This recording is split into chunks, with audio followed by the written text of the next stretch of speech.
las distintas herramientas que permite la tecnología de la información del siglo XXI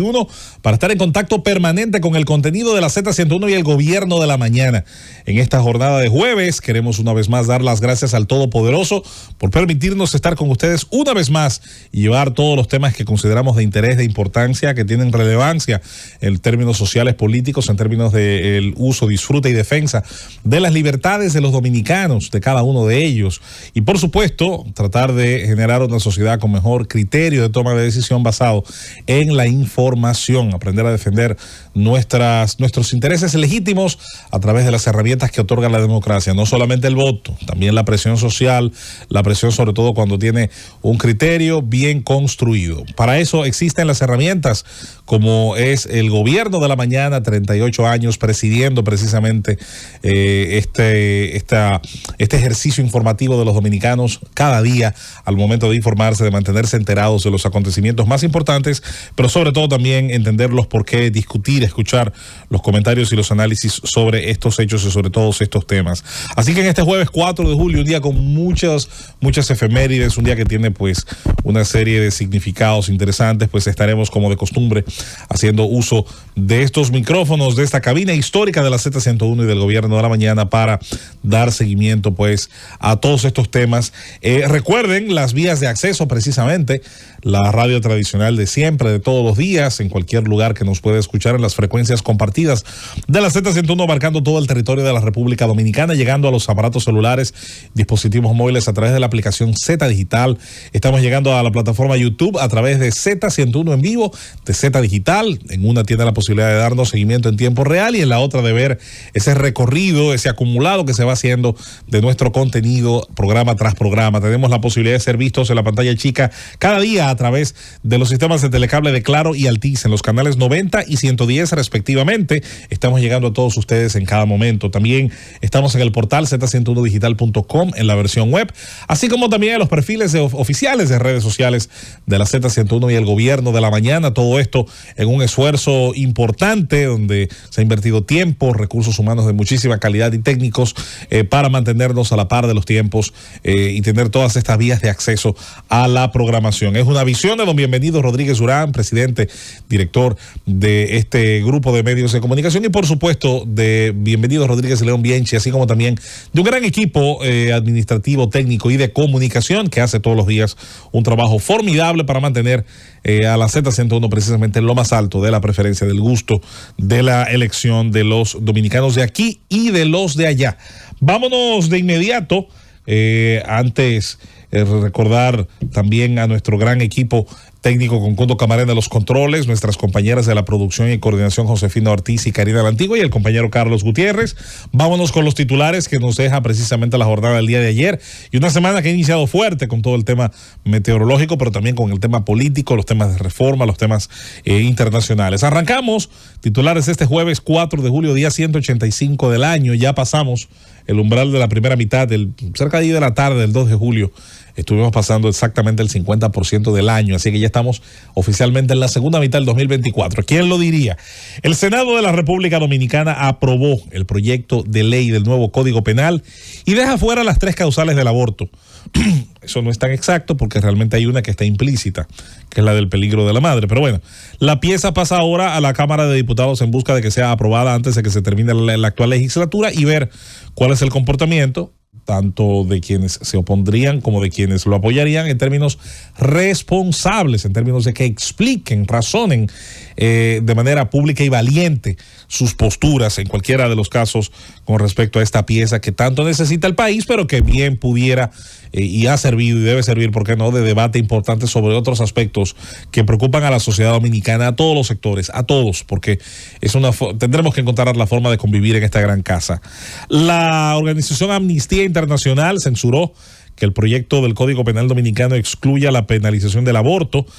Amnistía Internacional expresó este miércoles su profunda preocupación por el mantenimiento de la penalización del aborto voluntario con la exclusión de las 3 causales en el proyecto del Código Penal Dominicano aprobado en primera lectura por el Senado en pasado junio. Una penalización a la que yo agrego, sin que me guste estar muy de acuerdo con esta organización, pero igual la realidad está ahí, una penalización que no tiene alcance, no tiene dientes en términos de verdadero trabajo. No hay no hay por ahí realmente casos ni una gran cantidad de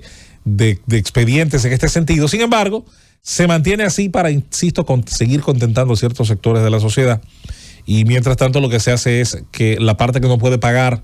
por como el mercado lo ofrece, el servicio, porque lo seguirá ofreciendo a quienes pueden pagarlo, entonces hay una situación ahí de insalubridad y de escaso acceso a una serie de medidas y de condiciones que deberían ser, yo diría que mínimamente atendibles. Pero bueno, mientras tanto, esa es la realidad que tenemos y que no parece entonces vaya a variar el resultado. La policía apresó a 2 hombres por el homicidio de un policía raso en San Cristóbal. Se trata de Edgar Yomervi Pinales Medrano y de Carlos Pinales Arias, quienes fueron entregados a las autoridades a través de abogados y familiares. Estos 2 individuos acusados, imputados, más allá de que pueda haber todavía un gran valor de prueba, tendrá que probársele en los tribunales esta acusación, y posiblemente esto de que se hayan entregado, bien por ellos, a lo mejor termina salvándoles la vida, porque obviamente cuando usted está dispuesto a matar a un policía en cualquier parte del mundo, usted se le considerará un individuo armado y peligroso, dispuesto a resistir el arresto y la conducción de las fuerzas del orden. Acusan a un italiano de intentar traficar cocaína en prendas de vestir desde el aeropuerto dominicano. Las autoridades dominicanas mantienen bajo arresto a un joven de nacionalidad italiana que, según el ticket de vuelo, estaría yendo a Francia por el aeropuerto internacional de Punta Cana con cocaína impregnada en prendas de vestir en el interior de su equipaje. La verdad es que el nivel de creatividad que empuja esta industria de las drogas, sobre todo a niveles individuales, a niveles de estos casos de gente en transportes masivos legales, es impresionante. Las mujeres que fueron arrolladas por jipeta en Nisibón, en la provincia de la Altagracia, relataron cómo ocurrió el hecho. Kendry Cesarina Soriano Minghetti, Joely Mota Enríquez hicieron el relato de cómo se les persiguió para finalmente pues impactarlas, arrollarlas, cortesía del señor Víctor Manuel Vázquez Ureña. Por cierto, su alias Víctor Bola, me parece que está a la altura, ¿no?, de los acontecimientos. Así que vamos a ver luego Víctor Bola y sus abogados apoderados, obviamente, cuál será la argumentación, la teoría fáctica de los hechos, las atenuantes o por ahí las excusas valederas para defenderse en el tribunal, porque, señores, también hay que decirlo, ahí hay un mundo de creatividad extraordinario, que conste que yo soy de los que entiende el derecho de defensa y comprende perfectamente que es una función legítima, y que no me voy a montar en la ola de acusar a abogados que defiendan a X o Y. Los abogados defienden ciudadanos en conflicto con la ley, punto. Pero hay unos que son, hay que decirlo, muy creativos al momento de argumentar las circunstancias en las que sus clientes cometen aberraciones. A nivel de las internacionales, se han elevado a 25 los muertos entre los enfrentamientos de la policía de Haití y las bandas. En un solo día, el domingo pasado, murieron al menos 20 personas. La pregunta aquí, ¿comienzan a caer más pandilleros que civiles inocentes? Esa es una pregunta, esa es una cuestión que va a ser importante y que se va a mantener durante todo este dilema que es la crisis haitiana y la entrada de ese elemento externo de agentes kenianos, pero también de mejor entrenamiento, apoyo, armamento y, por qué no, sustentación incluso económica ahora de los policías haitianos. O sea que por ahí, cuidado si las matemáticas comienzan ahora a darle resta y división a lo que antes solamente tenía suma y multiplicación. Vamos a ver qué pasa. Hablando de Haití, Estados Unidos evalúa con autoridades de ese país la creación de un consejo para celebrar elecciones. No fuñan con eso ahora. De verdad que si toman consejos aquí los organismos de inteligencia de Estados Unidos en la isla, o los que nos escuchan desde allá o le hacen levantamientos de información, si admiten una sugerencia, no jodan con eso, porque ahí sí es verdad que podrían contaminar esta parte del proceso. Aquí está claro que debe buscarse la normalización de la vida de mucha gente a través de quitarle, restarle el monopolio de la violencia a los delincuentes.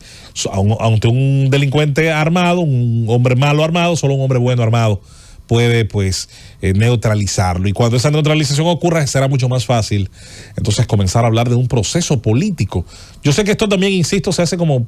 una formalidad que hay que cumplir ante la opinión pública internacional. Pero no comiencen con eso, porque puede terminar mal si lo adelantan en estas condiciones. Ahí no hay ni siquiera una base de documentos para poder hacer eso. La Casa Blanca rechaza cualquier implicación de Estados Unidos en el alzamiento militar de Bolivia. Obvio, van a salir los trasnochados de siempre, los que viven al borde del estallido social inminente, del asalto al Palacio de Invierno. Ya tenían sus tesis enarboladas cuando esto ocurrió, y los días, el avance de los días y las versiones del señor Arce, las investigaciones de la poca prensa independiente que en ese país ejerce y de todo el que ha podido abrir la boca. Es más, hasta Evo Morales se desmontó de la patineta. Había estado hablando un paquete de basofia del respeto, que si la democracia, que si demás, y dando gracias como si fuera jefe de Estado en nombre de Bolivia, pero luego vino la realidad, florecen las conexiones argumentativas entre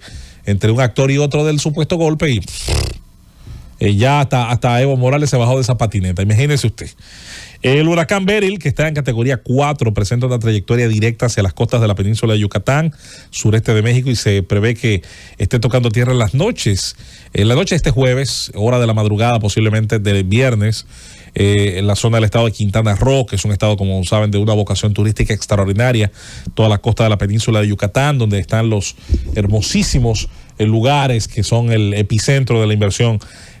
turística en esa nación. Italia retiene ilegalmente a migrantes en centros precarios, según ¿cuánto jode Amnistía Internacional?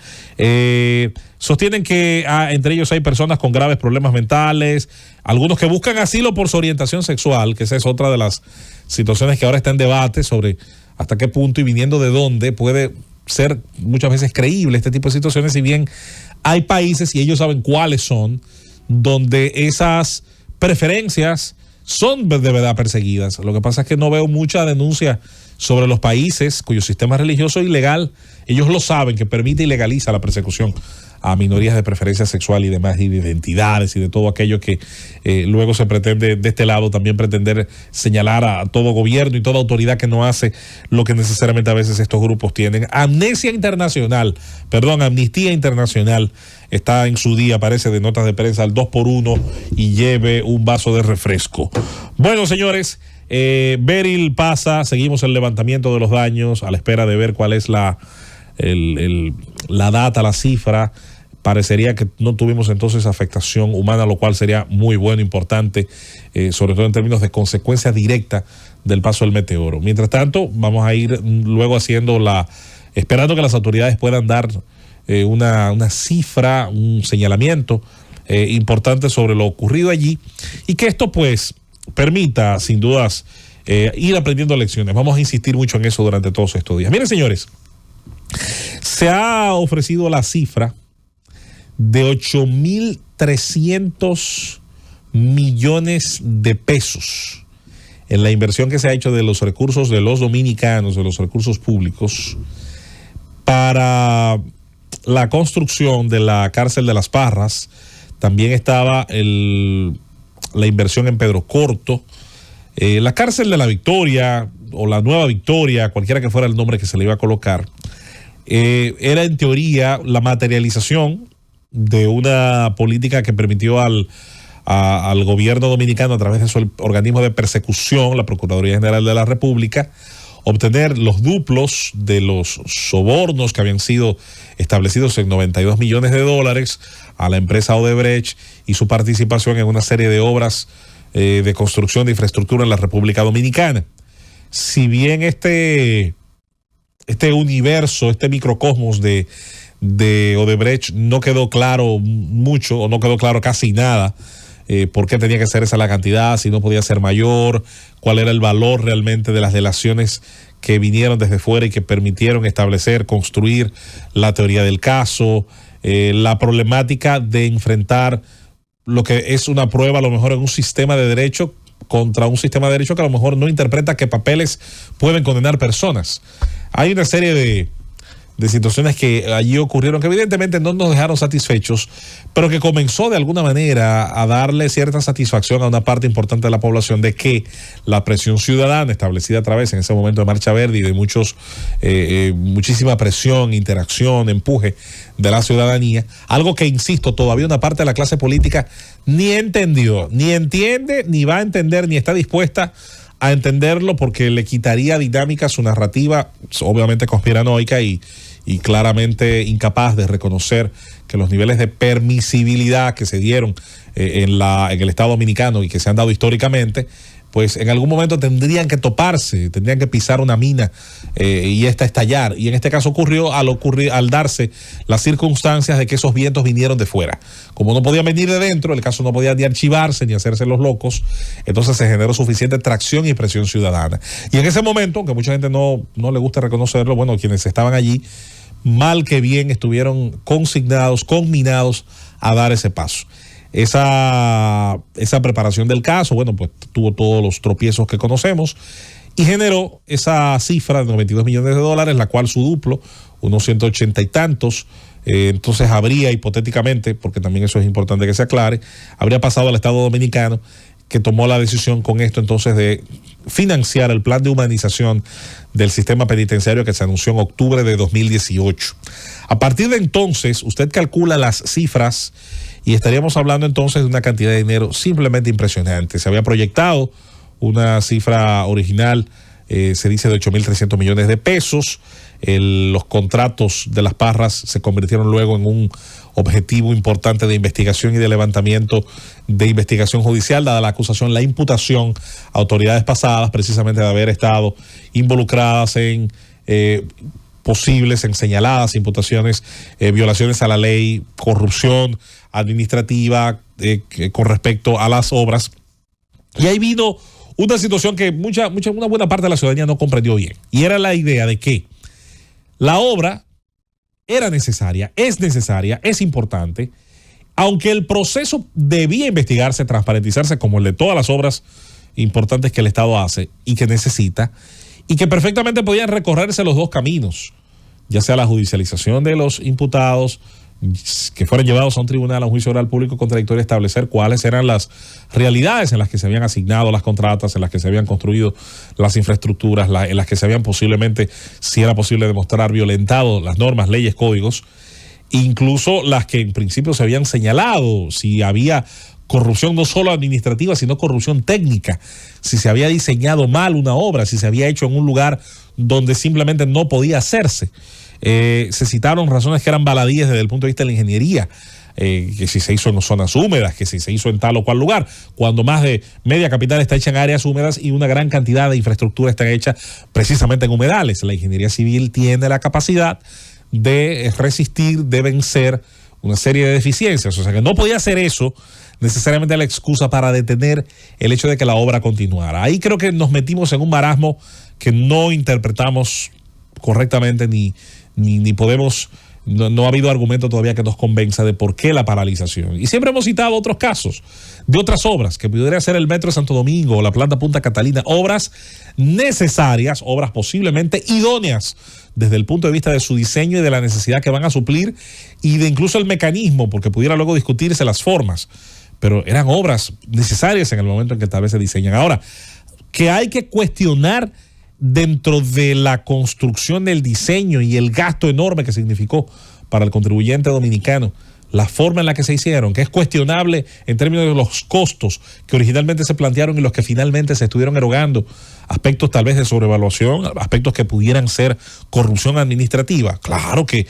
debe investigarse, por supuesto que es algo importante para defender el bolsillo de tanta gente que genera riqueza y que a través de sus impuestos la paga para que el Estado pueda hacer estas obras. Y si todavía no da para hacerlas con lo que pagamos directamente en nuestros impuestos, el endeudamiento, los empréstitos con los cuales se hacen estas obras vía bonos, vía una serie de herramientas financieras, terminan igual siendo pagados con nuestros impuestos, sobre todo los impuestos que pagamos en los combustibles, que sirven de manera directa, una gran parte importantísima de ellos, al servicio directo del pago de la deuda del Estado Dominicano. De manera que hay por ahí una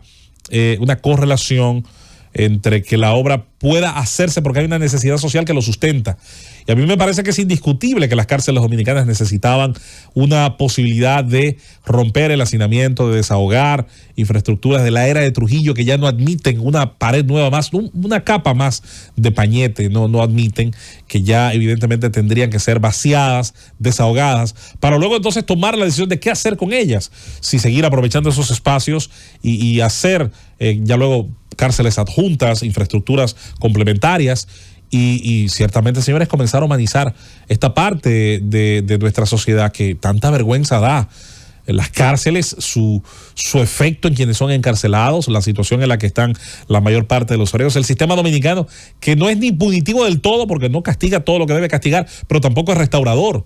Porque la idea de que es un sistema restaurador, porque no tenemos prisión perpetua ni pena de muerte, es que volverán alguna vez los individuos que están allí dentro de la sociedad, volverán en algún momento a ser parte de la sociedad y deberían volver educados, concienciados, en las mejores condiciones, incluso de su psicología, de su psiquis, de su entrenamiento, preparación e incluso hasta terapia, para una vez volver a la sociedad sea menos lesivo su ingreso y su retorno. Eso no se va a dar en las cárceles dominicanas como están. De manera que cuando uno escucha esta cifra, pasa a entender por qué es importante la defensa del erario, la defensa de cada centavo que la administración pública decide dirigir hacia un destino, pero luego, además de defender